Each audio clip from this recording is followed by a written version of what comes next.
నమస్తే మాధవ్ గారు. నమస్తే అండి. మనము రీసెంట్గా హిప్ సిప్ టిప్ అని వింటున్నాము. అసలు ఏంటి కాన్సెప్ట్? దీని ద్వారా మనము ఫైనాన్షియల్ ప్లానింగ్ అనేది ఎలా చేసుకోవాలంటారు? మనం ప్రీవియస్గా మాట్లాడుకున్నాం ఫైనాన్షియల్ ప్లానింగ్ ఎలా ఉండాలి ఏంటి అనేది. ఇప్పుడు దాంట్లో స్పెసిఫిక్గా హిప్ సిప్ టిప్ వీటి గురించి మాట్లాడుకుందాం. డిఫరెంట్గా ఏంటంటే కొత్తగా ఏదైనా జాబ్లోకి వచ్చిన వాళ్ళకి ఒక ఎస్ఐపి చేయండి అని చెప్తారు. అవును, తర్వాత కొన్ని రోజులకి ఎక్కువగా వినే మాట అయితే సిప్ ఎస్ఐపి చేయండి అని అంటారు. అసలు ఎస్ఐపి అంటే ఏంటి? సిప్ అంటే సిస్టమేటిక్ ఇన్వెస్ట్మెంట్ ప్లాన్. అయితే ఇందులో మీరు ఒకసారి స్టాండర్డ్ ఇన్స్ట్రక్షన్ ఇచ్చేసారంటే ఆ 5,000 10,000 20,000 ఒకసారి రిజిస్ట్రేషన్ చేసి పెట్టేస్తే మనకి లోన్ ఏ విధంగా ఇది ఎవ్రీ మంత్ కట్ అయిపోతుందో ఇందులో మన మనీ అనేది మన బ్యాంక్ అకౌంట్ నుంచి డెబిట్ అయిపోయి స్టాక్ మార్కెట్ మ్యూచువల్ ఫండ్ ద్వారా ఇన్వెస్ట్మెంట్ చేయబడుతుంది. సో దీన్ని ఏంటంటే ఈ ఎస్ఐపికి మార్కెట్ మీరు అప్స్ అండ్ డౌన్స్లో మార్కెట్ తగ్గినప్పుడు మీకు యూనిట్స్ ఎక్కువ వస్తాయి, మార్కెట్ పెరిగినప్పుడు మీరు అప్పటిదాకా కొనిపెట్టుకున్న యూనిట్స్ యొక్క కాస్ట్ అనేది పెరుగుతుంది. సో కాబట్టి ఫర్ ఎగ్జాంపుల్ ఏదైనా ఒక కొత్త మ్యూచువల్ ఫండ్ ఎన్ఎఫ్ఓ వచ్చింది అనుకుందాం, 10 రూపీస్ ఎన్ఎఫ్తో స్టార్ట్ అవుతుంది. మనం అనుకుందాం 10 రూపీస్ ఉందని. మీరు ఒక 100 రూపీస్ ఇన్వెస్ట్మెంట్ చేస్తున్నారు పర్ మంత్. 100 రూపీస్ చేస్తే మీకు ఎన్ని యూనిట్స్ రావాలి? 10 యూనిట్స్ రావాలి. 100 రూపీస్కి మనకి 10 యూనిట్స్ రావాలి. సింపుల్గా అర్థమయ్యేలాగా చెప్తున్నాను. ఇప్పుడు ఒక 2 months 3 months 4th మంత్ తర్వాత మార్కెట్ డౌన్ అయింది. మార్కెట్ డౌన్ అయ్యి ఈ 10 రూపీస్ అనేవి కాస్త 5 రూపీస్కి వెళ్ళింది అనుకుందాం. అంత వెళ్ళదు, 8కో 9కో వెళ్తుంది, బట్ 5 అనుకుందాం, మన క్యాల్కులేషన్ ఈజీగా ఉంటుంది. ఈ 5కి వెళ్ళినప్పుడు మీకు ఎన్ని యూనిట్స్ వస్తాయి? ఇప్పుడు మీ దగ్గర 100 రూపీస్ ఇన్వెస్ట్మెంట్ అవుతుంది. 5th డేట్ పెట్టుకున్నారు, డెబిట్ అయిపోయింది, అప్పుడు మార్కెట్ డౌన్లో ఉంది. అప్పుడు డౌన్లో ఉన్నప్పుడు మీకు 10 రావాల్సిన యూనిట్స్ కాస్త 20 వస్తాయి. 20 వస్తాయి, డబుల్ వస్తాయి కదా. 10 రావాల్సింది మార్కెట్ పెరిగింది, మార్కెట్ తగ్గింది కాబట్టి డబుల్ వస్తాయి. అప్పుడు అలాగే మీరు ఇన్వెస్ట్మెంట్ చేస్తూ ఉన్నారు. మార్కెట్ 6 రూపీస్ అయింది, ఎన్ని అవి 7 రూపీస్ అయింది, 8 అయింది. రేపు పొద్దున ఒక 3 years తర్వాత 4 years తర్వాత 20 అయింది. ఇప్పుడు 20 అయినప్పుడు మీరు 100 ఇన్వెస్ట్మెంట్ చేస్తారు. అప్పుడు ఎన్ని యూనిట్స్ వస్తున్నాయి? 5 యూనిట్స్ వస్తాయి, రైట్? మీరు మొదటగా ఏదైతే యూనిట్స్ కొన్నారో 100 రూపీస్కి 10 యూనిట్స్ వచ్చినాయి. మార్కెట్ తగ్గినప్పుడు యూనిట్స్ అనేవి పెరుగుతున్నాయి. మార్కెట్ పెరిగినప్పుడు ఒకవేళ మార్కెట్ ఇప్పుడు 20కి వచ్చింది కదా, మీరు 5 రూపీస్లో కొన్న యూనిట్ ఇప్పుడు అమ్మితే ఎంతకి వెళ్తుంది? అది 5 రూపీస్లో కొన్నది 20 రూపీస్లోకి వెళ్తుంది. 5 రూపీస్లో కొన్నది 20కి వెళ్తుంది, 10 రూపీస్లో కొన్నది 20కి వెళ్తుంది, 7 రూపీస్లో కొన్నది 20కి వెళ్తుంది. సో దీన్ని ప్రైస్ యావరేజింగ్ అంటారు, యూనిట్ కాస్ట్ యావరేజింగ్ అంటారు. ఈ యూనిట్ కాస్ట్ యావరేజింగ్ అనేది బిగ్గెస్ట్ వెల్త్ క్రియేట్ చేస్తుంది, చాలా చాలా బిగ్గెస్ట్ వెల్త్ క్రియేట్. మనకు అందరికీ అర్థమయ్యే లాంగ్వేజ్లో అంటే మీరు టమాటా రేట్ ఫ్లక్చువేట్ అవుతుంది కదా మార్కెట్లో. 10 రూపీస్ కేజీ ఉన్నప్పుడు మీరు ఒక 10 కేజీ కొని పెట్టుకుంటున్నారు. 50 రూపీస్ కేజీ అయినా మీ దగ్గర ఉన్న అమౌంట్ ఫిక్స్డ్, మీ దగ్గర 100 200 ఉంది, ఆ ఫిక్స్డ్ అమౌంట్ మీరు కొంటూ ఉన్నారు.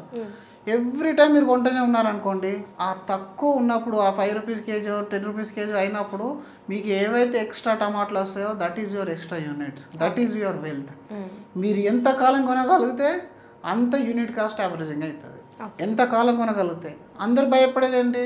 ఇప్పుడు మనం టమాటాల రేటు తగ్గితే కొంటే లాభమా, లేకపోతే పెరిగినప్పుడు కొంటే లాభం ఉంటుందా? తగ్గినప్పుడే కొనాలి కదా. కానీ మార్కెట్లో రివర్స్ ఏముంది? మార్కెట్ తగ్గింది, నేను ఎస్ఐపి ఆపేస్తా అంటారు చాలా మంది. అక్కడ ఒక రూలు, ఇక్కడ ఒక రూలు. నువ్వు అక్కడ పదార్థాలే కొంటున్నావు, అక్కడ టమాటాలు కుళ్ళిపోతాయి, కానీ ఇక్కడ యూనిట్స్ కుళ్ళిపోవు. నీకు ఇక్కడ వెల్త్ బిల్డ్ అవుతుంది. అక్కడ స్టోరేజ్ కష్టం అవుతుంది, ఇక్కడ నీకు స్టోరేజ్ ఇష్యూ ఉండదు. సింపుల్గా మార్కెట్ ఎప్పుడైనా సరే తగ్గినప్పుడే మీకు యూజ్ ఉంటుంది. కానీ మన వాళ్ళకి తెలియక మార్కెట్ తగ్గిందట, ట్రంప్ ఏదో అనౌన్స్ చేసినట, ఏదో బయట ఇంటర్నేషనల్ వార్ వస్తుందట, సో కాబట్టి నా ఎస్ఐపిని ఆపేస్తా, లేదంటే 1 year నుంచి కొని పెట్టుకుంటున్నా, నా ఇన్వెస్ట్మెంట్ ఇంకా డౌన్లో ఉంది. నువ్వు ఎంత డౌన్లోకి వెళ్తే అంత యూనిట్స్ పికప్ అవుతున్నాయి నీకు అక్కడ. నువ్వు చూడు, ఎస్ఐపి స్టేట్మెంట్ డౌన్లోడ్ చేసి చూడు, ఫైనాన్షియల్ అడ్వైజర్ని అడుగు, నా ఎస్ఐపి స్టేట్మెంట్ ఇవ్వండి అని. ఫస్ట్ నెలలో ఎన్ని యూనిట్స్ వచ్చినాయి, సెకండ్ నెలలో ఎన్ని యూనిట్స్, థర్డ్ నెలలో ఎన్ని యూనిట్స్ వచ్చినాయి, ఇది అన్నీ కనుక చూసినట్టయితే ఎప్పటికీ ఎస్ఐపి ఆపరు. ఒకవేళ మీకు మార్కెట్ బాగా డౌన్ అయిన రోజు, నేను చెప్పినట్టు 5 రూపీస్ ఎన్ని అయిన రోజు మార్కెట్లో మీరు పెట్టాల్సిన 100 కాకుండా ఒక 300 పెడితే ఆ 300 కూడా 5 రూపీస్ యూనిట్స్ చాలా డబుల్ త్రిబుల్ వచ్చేస్తాయి కదా. సో ఆ సింపుల్ కాన్సెప్ట్తో ఎస్ఐపి బిగ్గెస్ట్ వెల్త్ క్రియేట్ చేస్తుంది. అయితే దానికి రైట్ ఎస్ఐపి చేయాలి. అతి భారంగా అంటే మరి ఇంత మంచి బెనిఫిట్ ఉందని చెప్పేసి ఉన్న అవసరాలన్నీ పక్కెట్టి ఎస్ఐపి చేయొద్దు. అలాగని చెప్పేసి జల్సాలు చేయంగా మిగిలిన 5,000 3,000 కూడా ఎస్ఐపి చేయొద్దు. 2 రకాల నష్టమే ఉంటుంది. సో ఎంత చేస్తే బెటర్ అంటారు? మీకు ఎంత ఖర్చులు ఉన్నాయో ఈక్వల్ అమౌంట్ ఎస్ఐపి చేస్తే మంచిది. అది మేము చెప్పేది. ఒకవేళ మీకు ఆ కెపాసిటీ లేదు అంటే ఒక స్టాండర్డ్ ఫార్ములా కాదు. ఇప్పుడు ఒక మనిషి ఆల్రెడీ రిచ్ అయి ఉంటారు కొంతమంది, వాళ్ళకి అసలు ఎలాంటి ఖర్చులు ఉండవు. పేరెంట్స్ నుంచి కూడా ఎలాంటి రిక్వైర్మెంట్ ఉండదు వీళ్ళకి. అంటే వీళ్ళకి పేరెంట్స్ పంపాల్సింది ఉండదు, ఏముండదు. ఆల్రెడీ మంచి ఇల్లు అదన్నీ ఉంటాయి. ఇప్పుడు అట్లాంటి వ్యక్తి ₹1,00,000 శాలరీ వస్తే 50,000 ఎస్ఐపి చేసినా ప్రాబ్లం లేదు. కానీ ఇంకొకరు ఉంటారు, వాళ్ళకి ఈఎంఐలో 90,000 ఉంటాయి. మరి వాడికి చేస్తాడు, మరి చేయలేడు కదా. అంటే మన అవసరాలు ఏంటి, మన సర్ప్లస్ ఏంటి అనేది గుర్తించాలి ఫస్ట్. అమౌంట్ ఎక్కడ బ్లాక్ అవుతుంది అనేది. అప్పులు ఉన్నాయంటే ముందు అప్పులు క్లియర్ చేసేంత వరకు ఎస్ఐపి చేయొద్దు. అప్పులను క్లియర్ అయిన తర్వాత మీ ఖర్చులు ఏవైతే ఉంటాయో ఆ ఖర్చులను పక్కెట్టేసేయండి. మిగిలిన అమౌంట్ను, ఈ అమౌంట్ నాకు 5 సంవత్సరాల 10 సంవత్సరాలు 20 సంవత్సరాలు అవసరం లేదనుకుంటే ఏదైతే అనుకుంటామో ఆ అమౌంట్ని ఎస్ఐపి చేయండి. అవసరం వస్తే విత్డ్రా చేయొచ్చు, కాకపోతే అవసరం రాని దాన్ని మీరు ఎస్ఐపి చేయండి. ఒక్కొక్కరికి ఒకలా ఉంటుంది. దాన్ని ఫైనాన్షియల్ ప్లానింగ్ అంటారు. మధ్యలో ఆపేస్తే ఏమవుతుందంటే మధ్యలో ఆపచ్చా? మధ్యలో ఆపచ్చు. ఇప్పుడు జాబ్ పోయింది అప్పటిదాకా. ఇప్పుడు మనకి సింపుల్గా దీన్ని కూడా ఒక ఎగ్జాంపుల్ చెప్తాను నేను. మీరు ఒక హ్యాబిట్ అలవాటు చేసుకున్నారు, గోల్డ్. నాకు డైలీ అంటే మంత్లీ ఒక 1 గ్రామ్ నేను కొనిపెట్టుకుంటాను. ఫోన్పేలోనో జారాప్లోనో మంత్లీ ఒక 1 గ్రామ్ నేను కొనిపెట్టుకుంటానని మీకు ఒక అలవాటు ఉంది. బాగా చేస్తున్నారు. ఒక 2 ఇయర్స్ తర్వాత మీకు ఏమైంది, మీ జాబ్ పోయింది. మీ జాబ్ పోతే ఏం చేస్తారు మీరు? ఇప్పుడు ఆ కొనడం ఆపేస్తారు. ఆపేయాల్సిందే. కొంటే పెరుగుతుంది, కానీ మీ దగ్గర లేనప్పుడు ఎట్లా కొంటారు? ఇక్కడ ఈ ఆప్షన్ ఉంది, మీరు ఆపేయచ్చేసి అయిపోయినాయి. అప్పటికి మీకు జాబ్ పోను మీదికి వెళ్ళి ఈఎంఐలో బర్డెన్ కూడా అయింది. అప్పుడు ఏం చేస్తారు? కొన్న గోల్డ్ని కాస్త తాకట్టు పెట్టడము లేదా సెల్ చేయడము. మీరు మ్యూచువల్ ఫండ్ కూడా తాకట్టు పెట్టచ్చు. మ్యూచువల్ ఫండ్ పైన లోన్ వస్తుంది మీకు. 50% ఆఫ్ ద ఎస్ఐపి అమౌంట్ లేదా మ్యూచువల్ ఫండ్ హోల్డింగ్ ఏదైతే ఉంటుందో అది లోన్ రూపంలో వస్తుంది. టెంపరీ ఎమర్జెన్సీ మీరు క్లియర్ చేసుకోవచ్చు, లేదా పార్షియల్గా మీరు విత్డ్రా చేసేసి దాని అవసరానికి వాడుకోవచ్చు. అవసరానికి అంటే క్రిటికల్ సిచ్యువేషన్ వచ్చినప్పుడు దేన్నైనా మనం అమ్మాల్సిందే. ఇంకా దాన్ని మళ్ళీ క్యాలిక్యులేషన్ అయ్యేది, అప్పుడు దాని నుంచి బయటపడాలి. ఆ తర్వాత మళ్ళీ జాబ్ లేకపోతే మీ బిజినెస్ ఇన్కమ్ పికప్ అయింది, దెన్ యూ కెన్ రీస్టార్ట్. అలా ఎస్ఐపిలో అవసరం ఉన్నప్పుడు ఎక్కువ ఇన్వెస్ట్మెంట్ చేయొచ్చు, లేదా ఆపవచ్చు, పాస్ చేసుకోవచ్చు, విత్డ్రా చేయొచ్చు. ఈ 3 ఆప్షన్స్ అనేటివి నీ చేతుల్లోనే ఉంటాయి. ఇక్కడ ఇంత అమౌంట్ అంత అమౌంట్ అనేది ఉండదు. నువ్వు 500 చేసినా అది ఈక్వల్ రిటర్న్ వస్తుంది, 5,000 చేసినా లేదా 50,000 చేసినా రిటర్న్ అనేది ఈక్వల్. కానీ నువ్వు పెట్టే దాని మీద ఎంత వస్తుంది అనేది నాకు ఎంత అవసరం అనేది నువ్వు చూసుకోవాలి. 13% రిటర్న్ జనరేట్ చేస్తే టిప్కి ఎట్లా ఉంటుంది? దీన్ని ఒకటి క్లోజ్ చేసేస్తాను. ఇప్పుడు మీకు 13% రిటర్న్ వస్తే అది 500 పెట్టినా 13 వస్తుంది, 50,000 పెట్టినా 13 వస్తుంది. How much I can save అనేది మీరు డిసైడ్ చేసుకోవాలి.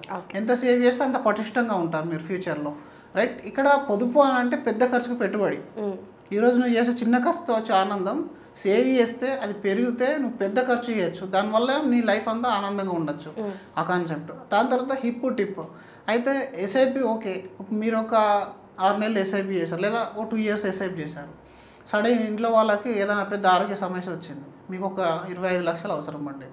ఇప్పుడు మీరు చేసిందే 10,000 ఎస్ఐపి. 10,000 ఎస్ఐపి చేస్తే 1,20,000 2,40,000 చేశారు. మార్కెట్ బాగుంటే అదొక 3 లక్షలు లేదా 2,80,000 ఆ రేంజ్లో వచ్చింది అనుకుందాం. ఇప్పుడు మీ దగ్గర 25 లక్షలు కావాలి, మీ శాలరీ 1 lakh ఉంది. ఎట్లా చేస్తారు మీరు?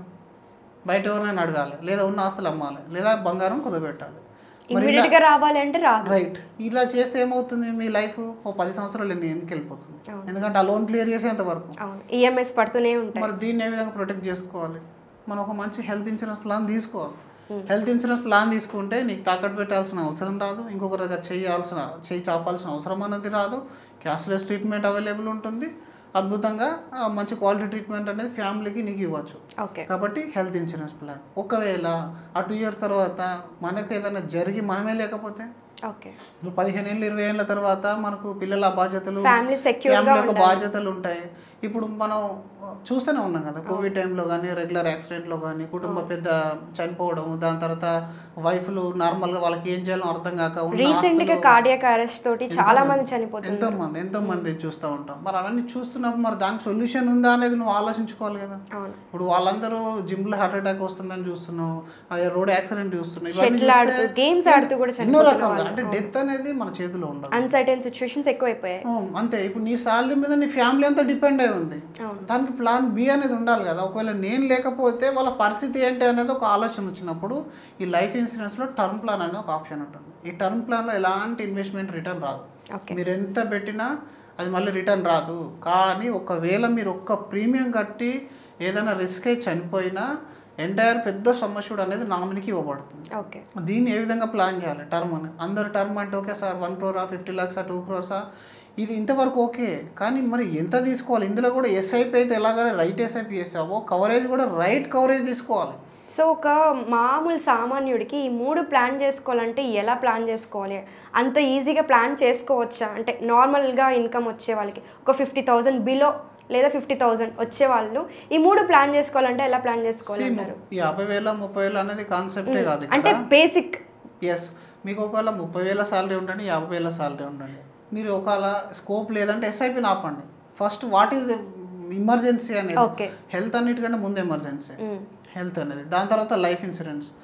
లైఫ్ హెల్త్ టుగెదర్ అనేది పెద్ద ఎమర్జెన్సీ, బట్ కాని సందర్భాల్లో ముందు అట్లీస్ట్ హెల్త్ అయినా ప్రొటెక్ట్ చేసుకో. అప్పుడు ఇంట్లో ఎవరికైనా ఏమైనా ప్రాబ్లం వచ్చినా చూసుకోవడానికి ఉంటుంది. టర్మ్ హెల్త్ 2 అయిపోయింది. వెయిట్ చేయి, లేకపోతే ఇన్కమ్ లేకపోతే కొన్ని రోజులు వెయిట్ చేయి. సాలరీ పెరిగినప్పుడు, బిజినెస్ ఇన్కమ్ పెరిగినప్పుడు ఎస్ఐపి స్టార్ట్ చేయి.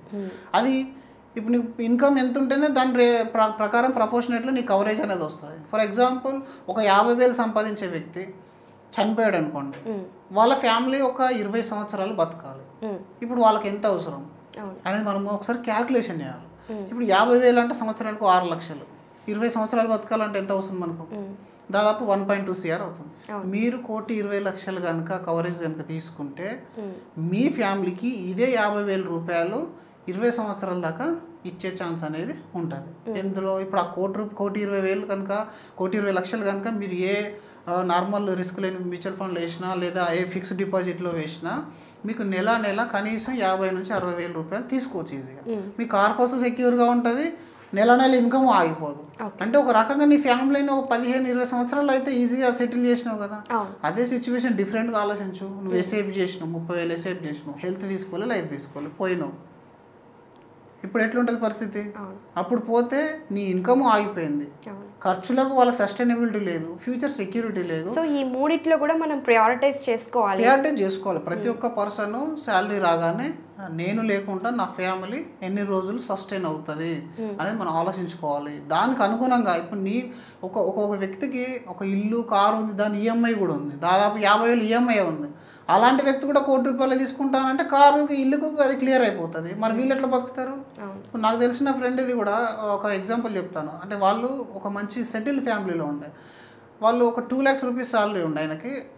ముందుగా వాళ్ళ ఫాదర్ నుంచి వచ్చిన ఆస్తి అవన్నీ ఉన్నాయి కాబట్టి మంచి కారు, ఒక మంచి లగ్జరీ అపార్ట్మెంట్ తీసుకున్నాడు. దాదాపు అందులో 85,000 నుంచి 90,000 దాకా ఈఎంఐ ఉండే ఆయనకి. సో అయితే ఏమైంది, ఇంకా ఫాదరు బాగానే ఉన్నాడు, ఈయన దగ్గర కూడా ఇన్కమ్ బాగానే ఉంది. ఆ లైఫ్ టర్మ్ గురించి మనం ఎంత చెప్పినా కూడా దాదాపు పట్టించుకునే వాళ్ళు కాదు, ఎందుకంటే వాళ్ళు గవర్నమెంట్ ఎంప్లాయీస్, తను కూడా ఆల్మోస్ట్ 2 lakhs శాలరీ కాబట్టి. అయితే ఏమైంది, సడన్లీ వాళ్ళ ఫాదర్ యొక్క ఇన్కమ్ ఏదైతే ఉంటుందో తనకి ఒక మెడికల్ ఖర్చుకు దాదాపు ఒక 50 నుంచి 60 లక్షల దాకా ఖర్చు అయిపోయింది. ఆయన దగ్గర ఉన్న పెన్షన్ డబ్బులు, ఆ రిటైర్మెంట్ కిట్ అవుతుందో అది క్లియర్ అయిపోయింది. అన్ఎక్స్పెక్టెడ్గా ఈయనకు బ్రెయిన్లో ట్యూమర్ తయారైంది. ఇప్పుడు ట్యూమర్ తయారైంది, డెత్ కాలేదు. ఆ ట్యూమర్ తయారయ్యి ఈయన సేవింగ్స్ ఏవైతున్నాయి అవన్నీ ఎరోజ్ అయిపోయినాయి. మళ్ళీ మొత్తం దాదాపు 55 నుంచి 60 లక్షలు ఇక్కడ కూడా ఈయనకి వెళ్ళిపోయింది. ఇప్పుడు జాబ్ లేదు. ఆఫ్టర్ 6 months డెత్ అయింది. 85,000 రూపీస్ ఈఎంఐ ఉంది, 0 ఇన్కమ్. ఆస్తులు అమ్ముకొని ఎన్ని రోజులు బతుకుతారు? అది కొన్ని ఆస్తులు ఉన్నాయి. ఇప్పుడు ఆస్తులు అమ్మితే పిల్లలకు సెక్యూరిటీ లేదు. ఇప్పుడు వైఫ్ పరిస్థితి ఏమైందని అంటే, తను భూములు అమ్ముతానంటే ఏంది నువ్వు పెంచలేక భూములు అమ్ముతావా అని చెప్పేసి తనని అంటున్నారు. తన దగ్గర స్కిల్ లేదు, షీజ్ అన్ హౌస్ వైఫ్. ఎందుకంటే తను ఒక సెటిల్ ఫ్యామిలీ నుంచి వచ్చింది, తను కూడా ఎలాంటి జాబ్కి వెళ్ళలేదు. ఎందుకంటే వాళ్ళు మంచి సెటిల్ ఫ్యామిలీ, వీళ్ళు సెటిల్ ఫ్యామిలీ. ప్రాబ్లం ఏమైంది ఇక్కడ, తను ఎక్స్పైర్ అవ్వడం వల్ల, తనకు కవరేజ్ లేకపోవడం వల్ల తను ఏమనుకున్నాడు, నాకు ఫాదర్ యొక్క ప్రొటెక్షన్ ఉంది, నాది కూడా పెద్ద శాలరీ అనుకున్నాడు. ఇప్పుడు ఏమైంది, తను లేడు, ఫాదర్ ఉన్నది కాస్త ఫాదర్ మెడికల్ ఇష్యూ అయిపోయింది, తన ఇన్కమ్ అనేది అయిపోయింది. సో మీరు చాలా మంచి ఎగ్జాంపుల్ తీసుకొని వచ్చేసారు. అంటే వెనకాల ఆస్తులు ఉన్నాయి కదా, కూడబెట్టుకున్నాం కదా అనే ఆలోచన, మంచి శాలరీ ఉందని, ఇప్పుడు మంచి ఇన్కమ్ ఉందని, అలాగే మనకు ఫాదర్ సంబంధించిన ల్యాండ్లు ఉన్నాయని లైఫ్ ఇన్సూరెన్స్ చాలా మంది ఇగ్నోర్ చేస్తున్నారు. నేను సింపుల్ ఒక చిన్న ఎగ్జాంపుల్ చెప్తాను. డైలీ రొటీన్ లైఫ్లో మీ ఫోన్లో 100% ఛార్జింగ్ ఉందనుకోండి, మనం యూట్యూబ్ వీడియో చూస్తాం, ఇన్స్టాగ్రామ్ వీడియో చూస్తాం, అసలు ఛార్జర్ అనే దాన్ని బ్యాగ్లో పెట్టుకున్నామా లేదనేది కూడా ఆలోచించాం. 100% కనబడ్డంత సేపు మనం దేని గురించి ఆలోచించాం. మన ఫోన్లో ఎప్పుడైతే 20% వస్తుందో అప్పుడు భయం స్టార్ట్ అవుతుంది. యూట్యూబ్ ఓపెన్ చేయాలంటే భయం అవుతుంది, ఇన్స్టా ఓపెన్ చేయాలంటే భయం అవుతుంది. మీరు 100% ఫుల్ ఛార్జ్ ఉన్నప్పుడే అన్ని జాగ్రత్తలు తీసుకోండి.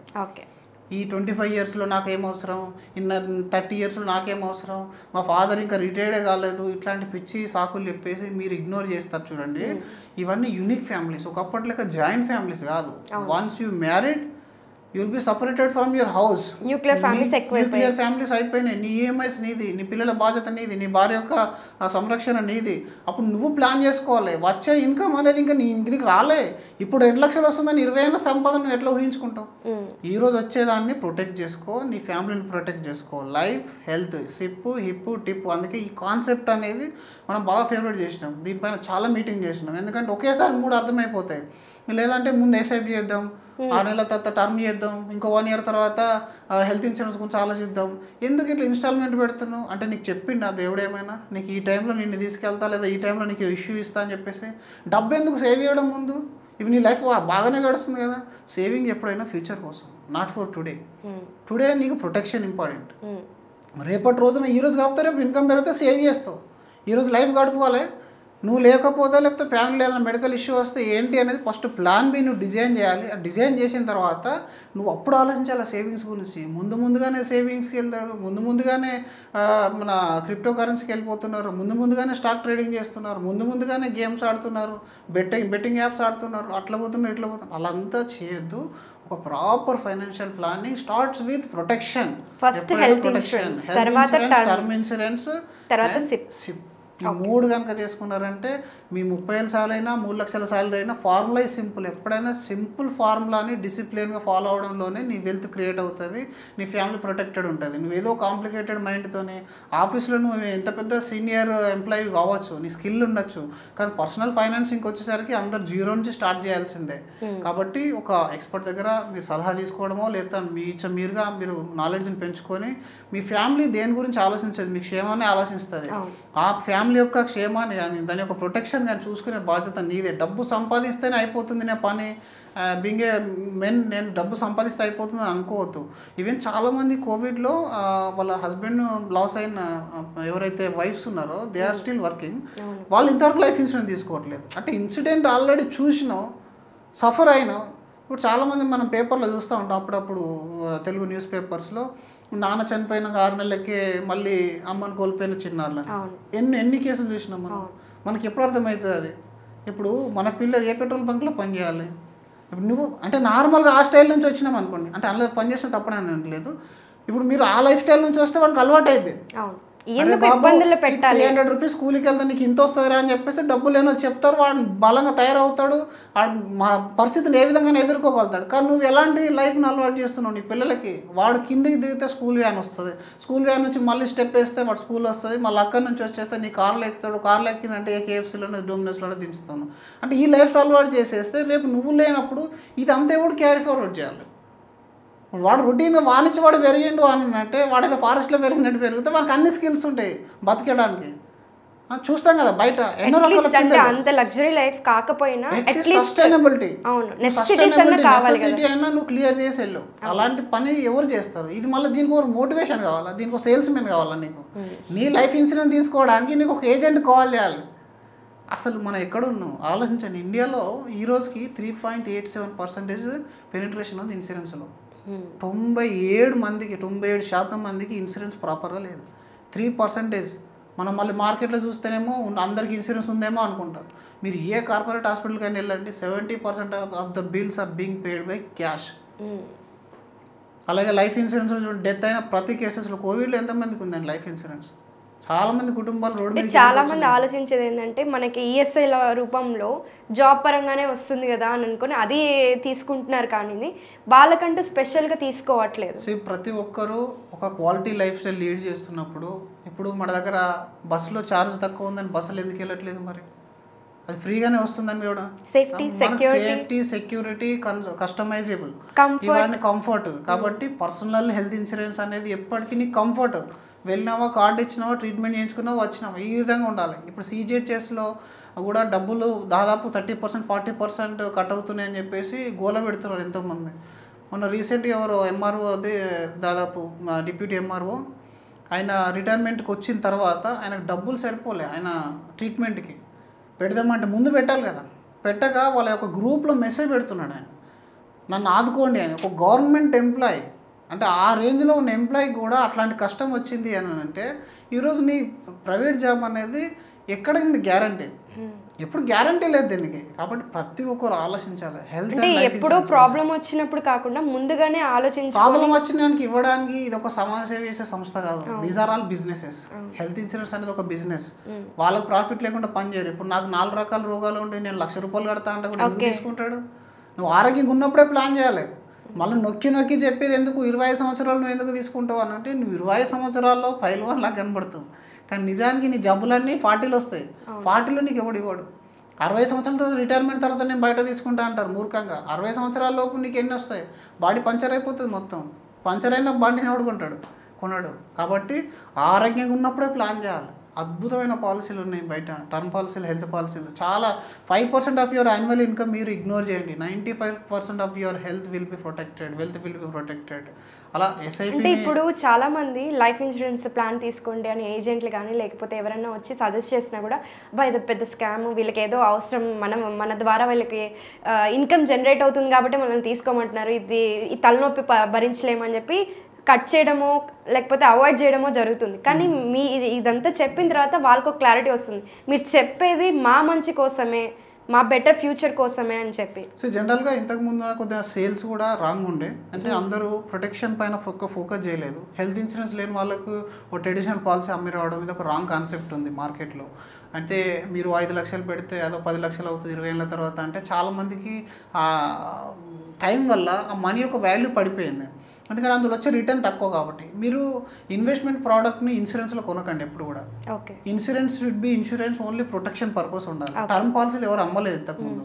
దానివల్ల జనాలకు దాని మీద నమ్మకం పోయింది. యూలిప్ లాంటివి పక్కన పెట్టండి. ట్రెడిషనల్ యూలిప్స్ అనేవి ఒక లెవెల్ ఆఫ్ ఏజ్ తర్వాత మీకు యూజ్ అవుతాయి. ట్రెడిషనల్లో 6% అంటే రిటైర్డ్ అయిన పర్సన్కి 6% కూడా ఓకే.